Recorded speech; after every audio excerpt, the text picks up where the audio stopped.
Akhirnya setelah menunggu sekian lama, kita sudah bisa menyaksikan installment terbaru Rurouni Kenshin di Indonesia. Meskipun hanya dirilis di layanan streaming digital, paling tidak film ini berhasil mengobati kerinduan kita terhadap sosok Kenshin Himura dan Kaoru Kamiya. Nah, sekarang waktunya kita breakdown detail-detail yang kita temukan di Rurouni Kenshin The Final Chapter ini, sambil menunggu film terakhirnya yang dirilis tidak lama lagi. So, Universe sutradarai oleh Keiichi Otomo. Film ini kembali dibintangi oleh Takeru Sato sebagai Kenshin Himura, Emi Takei sebagai Kaoru Kamiya, dan Makenyu Arata sebagai Enishi Yukishiro. Tapi sebelum kita mulai, kita wajib kasih spoiler warning terlebih dahulu buat kalian yang belum nonton. Tinggalkan video ini dan beralih ke Netflix untuk menonton filmnya langsung. Linknya sudah saya sertakan di kolom deskripsi di bawah. Seriusan, film ini lebih baik ditonton langsung daripada didengerin ceritanya doang.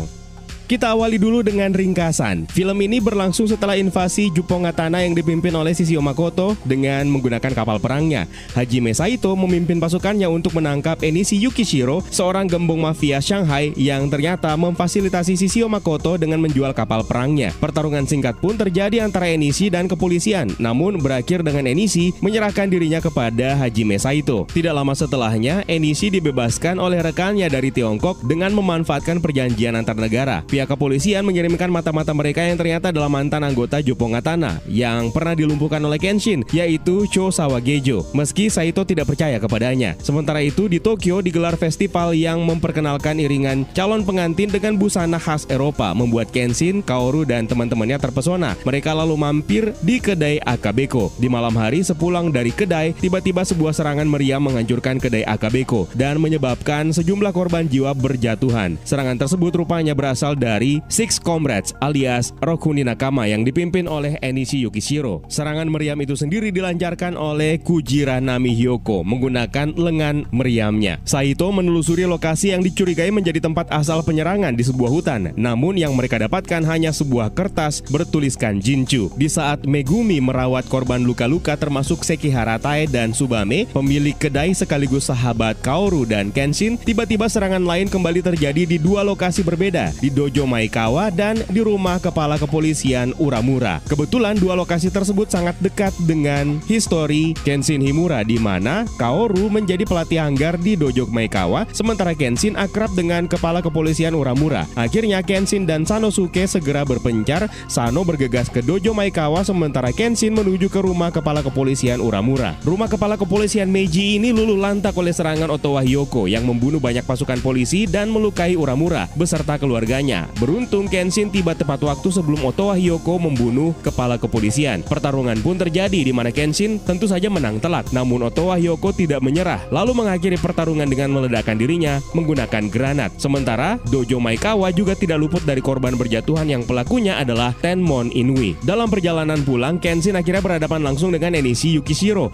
yang memperingatinya mengenai Jinchu yang akan dilakukannya untuk membuat Kenshin menderita sebagai bentuk balas dendam atas kematian kakaknya, Tomoe Yukishiro. Keesokan harinya di Dojo Kamiya, Kenshin akhirnya menceritakan masa lalunya berkaitan dengan bekas luka silang di pipinya yang didapatnya di masa lalu. Sementara Saito mendapatkan petunjuk dari Cho Sawagejo mengenai gudang persenjataan Enishi yang terletak di Yokohama yang ternyata pemiliknya adalah seorang miliarder Shanghai, yaitu Heisinwo. Beberapa waktu setelahnya mereka didatangi oleh Misao Makimachi yang ternyata datang bersama Aoshi Shinomori bersama klan Oniwa Bansunya. Misao datang untuk menyerahkan buku harian Tomoe kepada Kenshin yang didapatnya dari biarawan di Kyoto yang ternyata mengenal Kenshin dan menyimpan buku harian Tomoe tersebut. Sementara Aoshi menerima kabar dari informannya bahwa Tokyo akan mengalami kejadian hebat yang menyebabkan korban berjatuhan di mana-mana dan Kenshin lah yang akan menjadi penyebabnya. Aoshi bergegas pergi meninggalkan dojo. Di Yokohama, Saito memimpin timnya untuk menggerebek gudang milik Heisinwo. Namun rupanya informasi yang didapat dari Cho Sawagejo adalah informasi palsu dan merupakan sebuah jebakan, menyebabkan perhatian polisi akhirnya teralihkan ketika malam hari tiba di bulan purnama. Dari atas kota Tokyo dengan menggunakan balon udara, Enishi menyebar kertas Jinchu sebagai peringatan dan akhirnya dimulailah penghancuran kota oleh Kujiranami dengan menggunakan meriam lengannya. Di tempat lain, niat Yatsume untuk meledakkan sebuah dojo dihalangi oleh Aoshi yang tiba tepat waktu. Sayangnya Yatsume Minyui memilih meninggalkan Aoshi karena target utamanya sebenarnya adalah Battosai. Aoshi pun mendapatkan bantuan Misao menghadapi pasukan Enishi. Namun sebuah ledakan malah membuat Aoshi sekarat darurat setelah menolong warga sipil.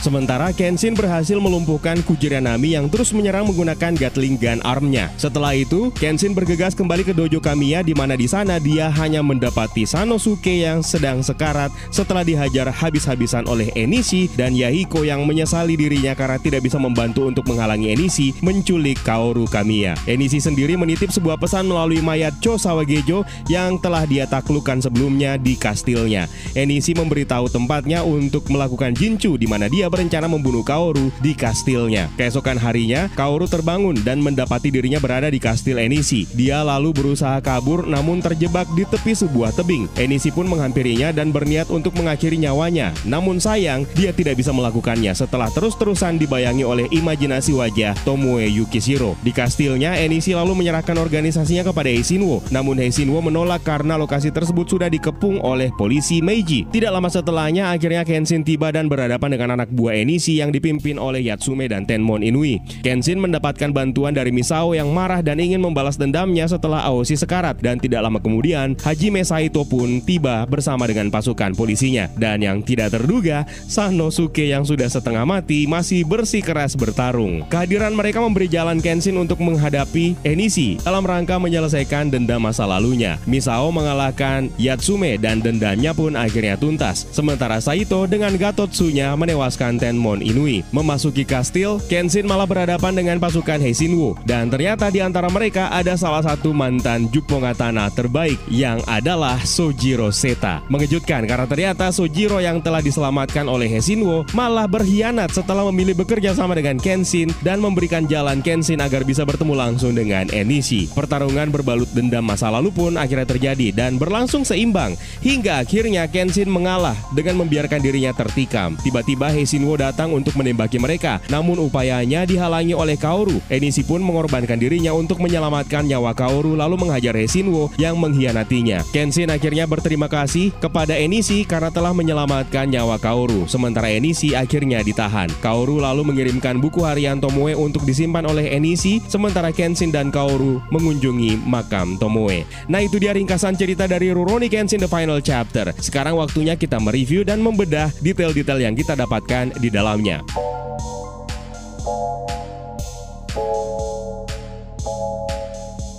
Sudah lama ditunggu, akhirnya film ini tayang juga. Bagaimana eksekusinya? Lumayan memuaskan meski ada beberapa poin yang agak mengecewakan. Salah satunya adalah tidak lengkapnya Rokunin Nakama karena tidak ada Gein dalam film ini. Praktis kita hanya melihat Enishi Yukishiro, Yatsume Momyui, Otowa Hiyoko, Kujiranami, serta Tenmon Inui. Itu pun Tenmon Inui bukan merupakan karakter aslinya. Karakter dalam manga sebenarnya adalah Inui Banjin. Hanya saja Inui Banjin sudah pernah ditampilkan dalam film pertama. Jadi karakter inilah yang menggantikannya di Rokunin Nakama. Kita harusnya mendapatkan satu lagi personil yang bisa menggenapkannya menjadi Rokunin Nakama atau Six Comrades. Level dramatisnya juga bisa dibilang masih kalah dengan versi OVA-nya, apalagi jika dibandingkan dengan versi manganya. Namun ada sejumlah penambahan yang menjadi fanservice yang berhasil menghibur. Penampilan cameo Sojiro Seta adalah salah satunya, yang jelas menjadi favorit saya. Sayangnya plot twistnya menjadi receh karena alasan kembalinya yang terlalu dipaksakan. Ditambah lagi kita tidak bisa merasakan motivasinya untuk mengkhianati Heishinwo yang telah memberinya pertolongan di Kyoto. Tapi tetap saja ini adalah elemen surprise yang tidak bisa kalian lewatkan. Kalau berbicara mengenai koreografi, tidak perlu diragukan lagi. Bagian paling favorit saya adalah pertarungan puncak Kenshin dan Enishi. Meski tidak sekuat adegan pertarungan melawan Shishio Makoto, namun sajian aksinya sangat menghibur, diwarnai dengan bumbu emosi dan juga dendam. Dan tentu saja scoring yang digunakan dalam adegan pertarungan tersebut. Meski tidak akurat dengan sumber aslinya, film ini harus kalian tonton dan hasilnya pun sebenarnya sangat memuaskan. Ada beberapa plot yang tidak ketebak, tapi untuk pembaca manga dan penonton OVA-nya tentu sudah tahu kemana arah film ini. Nah, sekarang kita beralih ke sejumlah detail yang kita temukan. Seperti yang sudah kita duga di pembahasan sebelumnya, Enishi ditargetkan oleh pihak kepolisian Tokyo karena keterlibatannya dalam aksi Shishio Makoto sebelumnya yang menggunakan kapal perang Rengoku yang ternyata dibelinya itu dari Enishi Yukishiro. Film ini juga syarat akan menunjukkan unsur politik di mana di era tersebut memperlihatkan pemerintahan Jepang di era Meiji berupaya menyatukan nilai budaya maju Eropa dengan nilai adat ketimuran Jepang. Ini terlihat di awal film yang memperkenalkan busana pengantin ala Eropa, alih-alih mengenakan kimono. Penampilan cameo Cho Sawagejo juga terhitung sebagai sesuatu hal yang menghibur dengan tampilannya yang lebih fresh namun berbeda dengan sumber aslinya. Cho Sawagejo sendiri diperankan oleh Ryosuke Miura. Cho ditugaskan menjadi mata-mata kepolisian untuk mengawasi Shanghai. Sayangnya adegan pertarungannya dengan Enishi tidak ditampilkan. Cho akhirnya tewas dan jasadnya dijadikan sebagai media pembawa pesan untuk Kenshin. Nah, saya curiga plot inilah yang kemungkinan digunakan untuk menggantikan plot boneka yang menyerupai manusia untuk mengelabui Kenshin Himura di dalam versi manganya, di mana boneka yang menyerupai Kaoru direkayasa oleh Gain, membuat Kenshin depresi setelah melihatnya tertikam. Sayang, Gain tidak bergabung dengan Rokunin Nakama. Berikutnya, kedai Akabeko. Kedai ini adalah kedai favorit Kenshin dan kawan-kawan. Sayangnya, tidak selalu ditampilkan dalam setiap edisi live actionnya. Jika saja ditampilkan, maka akan membuat kedai Akabeko ini bisa akrab dan dekat dengan penonton, terutama yang tidak membaca manga dan menonton animenya. Pemiliknya bernama Seki Haratai, yang menjadi sahabat Kaoru. Tsubame juga merupakan karyawan yang menjadi teman Kenshin serta Kaoru dan kawan-kawan. Keduanya adalah karakter dari manga. Tsubame sendiri menjadi korban keracunan opium di film pertama pada tahun 2011. Di sumber aslinya, Tsubame akhirnya menikah dengan Yahiko dan memiliki anak. Di sini kita juga bisa menemukan sebuah Easter eggs ketika kedai Akabeko hancur. Sekilas sempat terlihat sebuah lokasi bertuliskan Miyamoto Photographer. Yang jelas di era Meiji, teknologi fotografi memang sudah ada tapi masih menggunakan teknologi jadul. Saya percaya ini adalah sebuah penghormatan kepada salah satu tokoh samurai terkenal, yaitu Miyamoto Musashi. Dia merupakan ahli pedang senior di Jepang. Dia dikenal karena membuat pedang bermata dua. Teknik menggunakan pedang ini kemudian disebut dengan Nitenichi. Pedang bermata dua ini sendiri menjadi kisah legendaris sampai dengan saat ini. Sampai-sampai film layar lebar untuk Rurouni Kenshin ini mengadaptasi pedang bermata dua milik Musashi ini.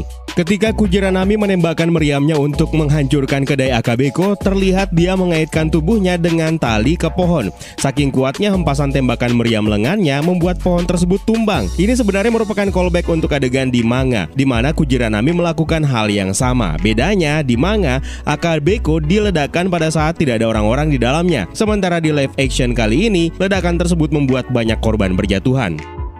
Klinik Oguni juga merupakan klinik yang akrab dengan manga, di mana pemiliknya adalah Oguni Gensai. Dia adalah karakter dokter senior yang sudah tua dan juga dekat dengan keluarga Kamiya. Lokasinya sama seperti di komik, dekat dengan dojo Kamiya. Penyerangan rumah kepala kepolisian Uramaru juga terlihat terjadi di komik. Bedanya, di dalam komik atau manganya, pelakunya itu adalah dua orang, yaitu Otowa Hyoko dan Inui Banjin. Dalam film ini, hanya Otowa Hyoko sendiri yang melakukannya. Inui Banjin memang tidak ada dalam film ini, namun karakter tersebut digantikan dengan Tenmon Inui, yang mana dalam film ini melakukan penyerangan di dojo pelatihan pemerintahan Maekawa. Adegan pertemuan pertama kali Kenshin dan Enishi juga merupakan sebuah callback untuk film pertama, di mana lokasinya terjadi di lokasi yang sama ketika Kaoru bertemu dengan Jin Eudo dan diselamatkan oleh Kenshin Himura. Disinilah hubungan akrab antara Kaoru dan Kenshin bermula setelah Jin memfitnah Batosai dengan menggunakan gelar atau sebutannya sebagai identitas palsu. Film ini juga tidak luput menceritakan masa lalu Kenshin dan Tomoe dengan singkat. Repetisi adegan terbunuhnya Tomoe mungkin agak sedikit mengganggu, namun ini penting bagi kisah bekas luka yang didapat oleh Kenshin di pipinya. Sebuah adegan penghormatan untuk manga maupun OVA-nya. Namun tetap saja ada perbedaan, di mana di versi manga pipi Kenshin tidak sengaja tergores belati oleh Tomoe. Masih dalam adegan flashback ketika pertama kali Kenshin bertemu dengan Tomoe, Kenshin membunuh seseorang yang sebenarnya itu adalah salah satu penyerang yang berasal dari klan Oniwa Bansu. Terlihat sosok yang terbunuh ini juga menggunakan terali besi yang panjang untuk mempersenjatai dirinya. Hal yang sama juga terjadi di versi sumber aslinya. Pada saat Tomoe hendak menyelimuti tubuh Kenshin yang sedang tertidur, Kenshin tiba-tiba terkejut dan hampir saja membunuhnya. Ini merupakan sebuah callback di mana adegan ini juga terjadi di sumber aslinya, baik itu di anime maupun di manganya. Ketika Kenshin dan Tomoe mengasingkan diri di sebuah desa terpencil, mereka berdua memilih untuk bercocok tanam. Ini juga merupakan sebuah callback untuk Trust and Betrayal. Kita juga bisa mendapatkan penampilan cameo dari Tatsumi, Tatsumi, orang yang bertanggung jawab atas kematian Tomoe Yukishiro. Dia berasal dari klan Yaminobu. Tatsumi lah yang sebenarnya mengirimkan Tomoe untuk membalaskan dendam atas kematian tunangannya kepada Kenshin Himura. Yang terjadi malah Tomoe jatuh cinta kepada Kenshin Himura dan akhirnya mereka menikah. Akan kita lihat selengkapnya di beginning chapter nanti. Setelah itu kita mendapatkan penampilan cameo dari Shishio Makoto. Jelas dia bukan Shishio Makoto yang sesungguhnya, tapi ini bisa saja menjadi sebuah penghormatan untuk sosok villain terhebat yang menyusahkan tidak hanya Kenshin seorang, melainkan juga Hajime Saito, Sanosuke Sagara, dan juga Oshi Shinomori. Sosok yang dijadikan mirip Shishio Makoto di sini kemungkinan adalah Otowa Hyoko yang sebelumnya meledakkan diri tapi berhasil lolos dari maut. Detail perbedaan lainnya terdapat pada saat eksekusi Jinchu. Di sumber aslinya, sebelum eksekusi, Enishi memberikan peringatan 10 hari sebelum Jinchu. Sementara di film ini, Keishi Otomo tidak mengadaptasinya. Yang jauh berbeda lagi, Jinchu Enishi hanya menargetkan tempat yang terdekat dengan Kenshin. Namun di film ini, Enishi justru menghancurkan kota. Beruntung ada baris kalimat yang melandasinya, di mana Enishi benci sama semua hal yang berkaitan dengan Kenshin dan juga benci terhadap era pemerintahan yang telah diciptakan oleh Battosai. Ini juga sebenarnya merupakan baris kalimat yang diadaptasi dari manganya. Satu hal yang membuat Kenshin, Saito, dan Enishi berbeda dengan petarung lainnya dalam franchise ini adalah penggunaan teknik pernafasan mereka. Dalam pertarungan bisa terlihat mengatur nafasnya dengan baik. Bahkan pada saat adegan pertarungan puncak Kenshin dan Enishi, kita bisa melihat keduanya tidak tersengal-sengal. Kuncinya ada pada saat Enishi melumpuhkan Kaoru. Hanya terlihat dengan sekali pukulan. Enishi dengan sangat jelas terlihat memusatkan tenaganya melalui nafasnya, sehingga Kaoru bisa dilumpuhkan dengan mudah. Detail yang bagus. Berikutnya kita bisa melihat bagaimana Saito bete karena dia telah dikelabui oleh informan Cho Sawagejo, membawa timnya menjauh dari Tokyo menuju Yokohama. Setelah menyadarinya sebagai jebakan, sekembalinya ke Tokyo yang sudah porak-poranda, Saito tentu saja marah. Dahinya bahkan tidak berhenti tremor, menandakan emosinya yang meluap-luap. Inilah yang menjadikannya menggebu-gebu untuk menyerang balik ke kastil Enishi. Pada saat Enishi berniat membunuh Kaoru, di sumber aslinya kejadian tersebut berlangsung di pantai. Namun dalam film ini mengambil latar yang berbeda, di sebuah tebing dekat kastil Enishi. Di pantai tersebut pula lah pertarungan puncak Enishi dan Kenshin terjadi. Namun di film ini berlangsung di dalam kastil. Kita juga sekilas melihat penampilan cameo Seijuro Heiko lewat kilasan flashback, dan tentu saja cameo yang menjadi poin surprise tertinggi adalah kehadiran Sojiro Seta yang akhirnya ikut membantu Kenshin dan memilih tidak menggunakan katananya, melakukan hal yang sama seperti Kenshin. Sepertinya Sojiro sekarang butuh Sakabato juga. Yang jelas untuk versi aslinya Sojiro Seta tidak pernah dipunculkan. Ketika katana Enishi patah dalam pertarungan melawan Kenshin, referensinya jelas mengarah ke salah satu adegan pertarungan favorit dari franchise ini, yaitu ketika Sakabato Kenshin dipatahkan oleh Sojiro Seta. Tidak hanya itu,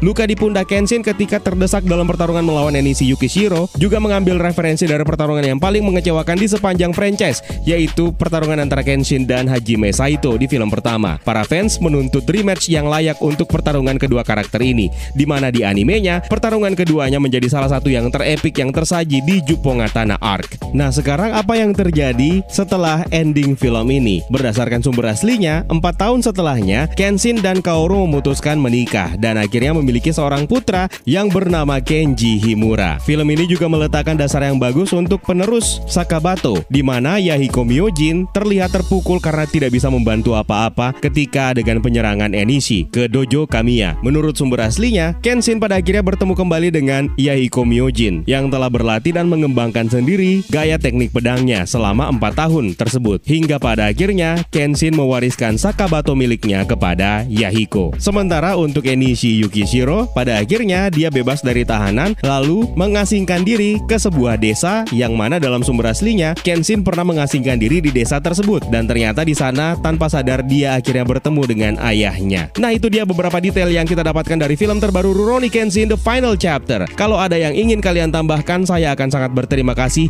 jika kalian bersedia tuliskan di kolom komentar di bawah ya, Universe. Dan juga terima kasih buat kalian yang sudah bergabung di membership community. It's time for me to sign out. My name is Eka. Stay safe and until next time.